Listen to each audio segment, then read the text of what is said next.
Ngwatanio ya One Kenya Alliance kana oka niyaumbula kana yithukuma muamba na ila ya Azimio kwelekela unyuvanini munene ukite Atongoi ngwatanio matongoewe ni Kalonzo Musyoka nimaweta kana ngwatanio nene yithhiwa iyitwa Azimio-One Kenya Alliance na makeekia saii mwiwano wakwambiliilya wakwambiliilya tuendete.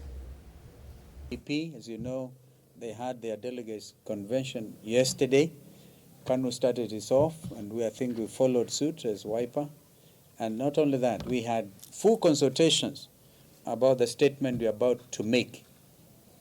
If ever politicians can, or political leaders can talk of full, thorough, consultative consultations, I think that is what is given rise to the statement we're about to make. Therefore, this is a press statement by the One Kenya Alliance, OKA.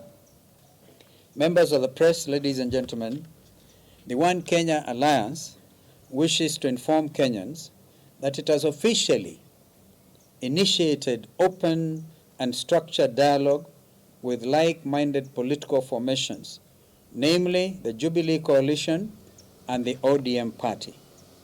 We are open to the formation of a grand coalition to be known as Azimio-One Kenya Alliance. That shall be anchored on 3 equal pillars. As OKA, we firmly believe in open, honest, and structured dialogue whose basis is the promotion of national unity, upholding and respecting the dignity of all Kenyans, ending the culture of corruption and impunity, and restoring the decency of living within our borders.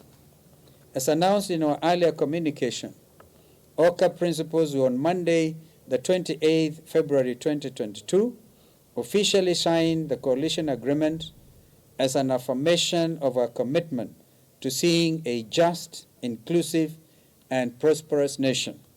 Thereafter, we shall deposit the coalition agreement with the registrar of political parties. For the avoidance of doubt, OKA will be unveiling its presidential flag bearer. God bless OKA. God bless Kenya. Amen.